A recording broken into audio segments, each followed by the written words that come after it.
right, this is Sports for Real with Coach Hall. Don't have a whole lot of time. Had to duck off from a urgent situation right here. Just to get an update, I hadn't been online for a couple of days. A little irregular schedule these days due to the holiday. But speaking of Easter, this is egg season, and a lot of NBA players, they've been laying eggs, with this load management crap. You don't know if your best players are going to play or not. And that's just from a fan's perspective. If you're a guy that's into gambling, how are you going to determine who to bet against if you don't know who's playing the game? Well, now that it's time to play for a championship, all that is out the window. So these guys are going to have to show up and play. But before I get into that, I just want to say a little bit about the NCAA. You got a lot of going on with this transfer portal. Nico Imaliva said, I'm leaving Tennessee, and looks like he's going out to UCLA. Not sure he's going to get the money he's looking for, but it's a lot that's going on behind the scenes there at Tennessee, apparently, and reports are coming out that this is just the tip of the iceberg, and everything that's going on at Tennessee eventually is going to happen everywhere else. What you have essentially is players holding schools hostage now over how much NIL money they can get. And the problem with the Tennessee situation is that the players, they want more NIL money for playing in the playoffs. They're saying that the money that they're getting is for the regular season and maybe for a conference championship, but it does not include playoff money. And as you know, the playoff money gets deep also, so why not get a piece of that also? So either way, the schools are going to find a way to get the lion's share of whatever it take place. The little money that they pay these players, NIL, is just a drop in the bucket, and they trying to hold on to as much as they can. And the players, understandably, realize that, if you're getting paid for a regular season, what about the playoffs? And it's an interesting proposition. And the question is, when does this all come to a head? Because what's going to end up happening is the fans, they're going to stop following college football because it's like pro football now, and it doesn't have that historical aspect anymore because the players, they don't care. They only care about how much money they can get. They don't care about the long history and the rivals and all this kind of crap. And you could tell that when you got guys like play for the Florida Gators and get in the transfer portal and end up in Georgia. Since when did that happen? It's kind of crazy. I guess so. Cold Courts. Only problem is that's not what I'm talking about today. How you doing, Katrina Parker? I'm asking questions about the NBA playoffs right now. Do you think the Celtics will repeat? And it's a logical question because everybody's talking about Cleveland, and then for whatever reason, all the fans in the West or Laker fans feel like that the Lakers are going to make the finals no matter how bad they are. Do the Lakers have a chance? Yeah, everybody in the West has a chance because it's log jam and you got pretty much equal level teams. So it's going to come down who gets to bounce in the end. And I'm not sold on the Lakers. And I'll tell you why, because Doncic, to me, is a ball hog. And if he's going to continue to hog the ball, it's only obvious to teams who they should try to defense against to try to slow the Lakers down. Now, can LeBron still score a lot of points? Yeah, he can. But LeBron is over 40 years old. So it's just a matter of time before that energy level just drains on him. And I don't think he's going to be able to put a team on his back and take him all the way through to the finals if you were to slow down Doncic. And like I say, I've noticed that Doncic, he takes the lion's share of the shots, and he's not looking to pass a whole lot. He'll pass if he has to, but he's not going to turn down the shot if he has a chance to take it. And I think that's going to bring the Lakers down, especially when they run across a good defensive team like a OKC. Now, I hadn't finished my thought on college football, but the other thing that's notable about college football is they have come up with a rule change in football. They're going to start penalizing teams for fake injuries.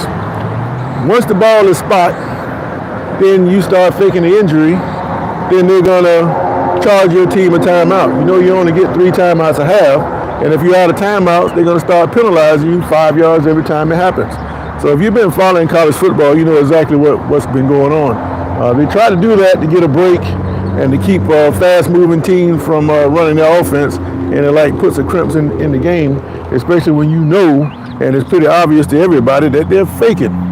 And I think it's a good rule if they're able to cut all the loopholes off to prevent it from happening. All right, you signed my grandson. Are you going to sign my grandson? I don't know what you're talking about, Katrina.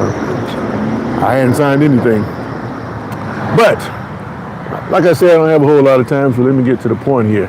The NBA playoffs kick off today, and the point I'm making about laying in the eggs is that these players, they tend to miss a whole lot of games during the regular season because they call it load management or saving their bodies. Even if they play, they're subject to come out at certain points of the game to rest, even when the games are in doubt. Well, a good sign is now that the playoff play-in tournament is over with, we saw a lot of teams that were fighting and playing hard. Now, that is a great sign because in basketball, even though it's not ever going to be the popularity of football, because as I tell you guys all the time, basketball is just something to do until football comes back around. When it's played right and those guys get to moving that ball around, basketball is a pretty sport to watch. Never going to be football, but it is a pretty sport to watch. And I think if these guys are playing hard up to their capability, then you're going to have some pretty competitive games during these playoffs. And you saw a lot of that during that play-in tournament. Now, the first round kicks off today with four games. Milwaukee and Indiana, followed by Denver and the Clippers. The third game is Detroit and New York Knicks. And they close off the night with Minnesota and the Lakers. All four interesting games.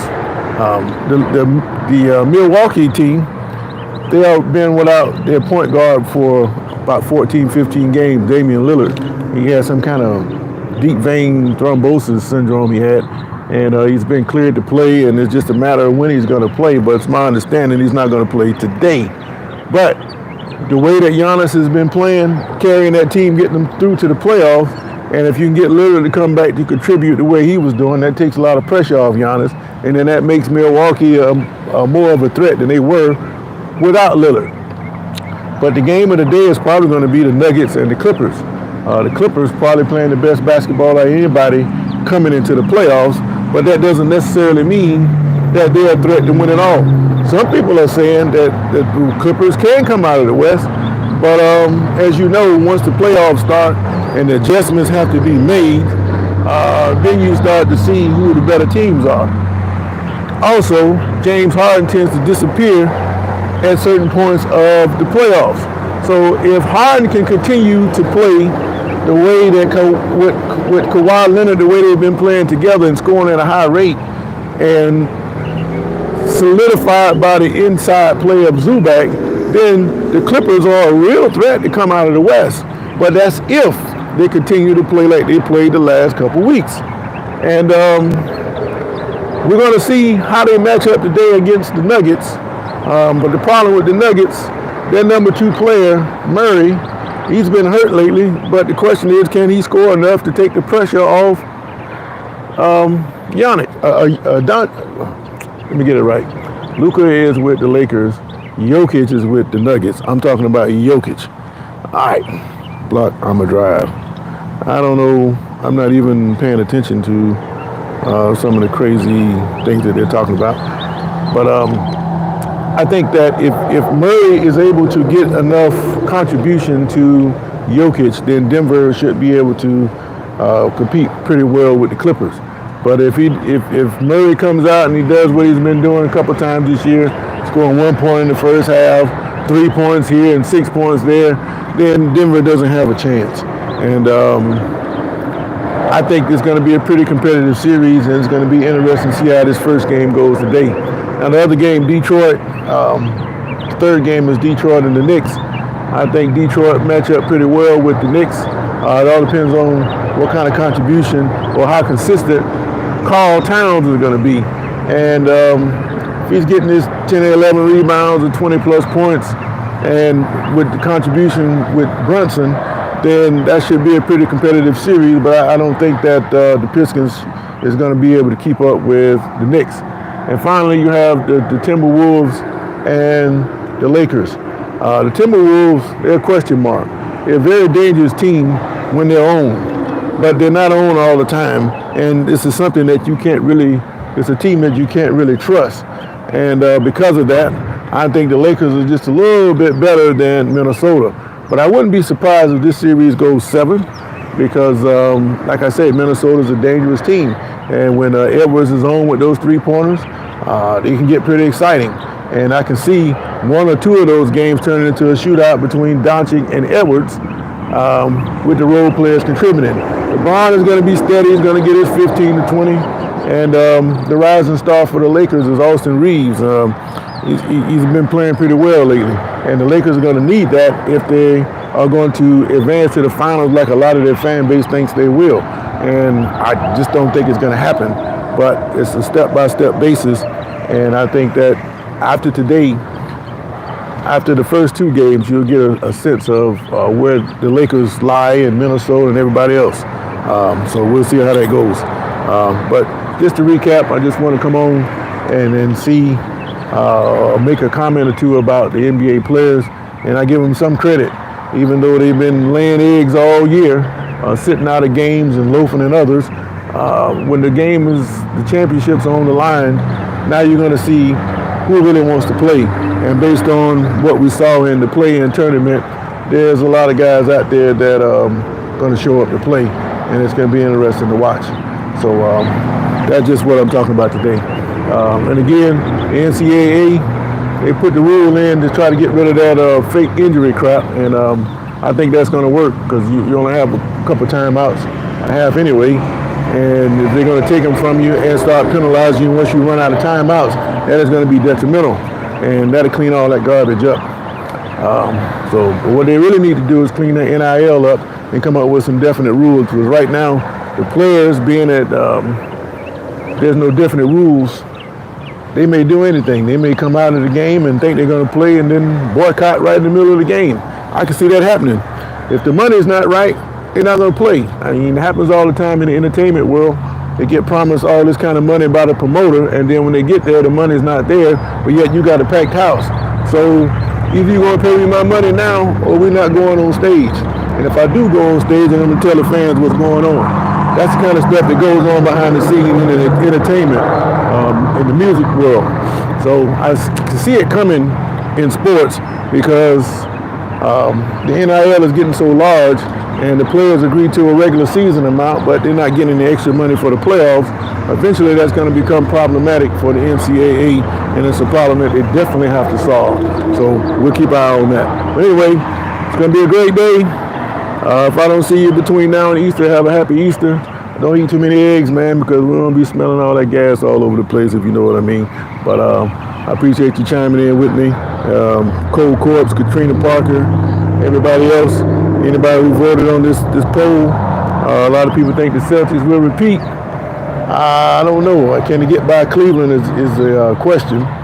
But the question is, can Cleveland get to the Eastern Conference Finals? If they can, I think Boston just got a little bit more savvy than they have. And I expect Boston to get through to the finals. And I'm not going to say who they're going to play against because got to have something to hold on to. But anyway, have a great day, and if there's some breaking news, I'll chime back in later. But until then, catch you guys on the other side. So I'm out.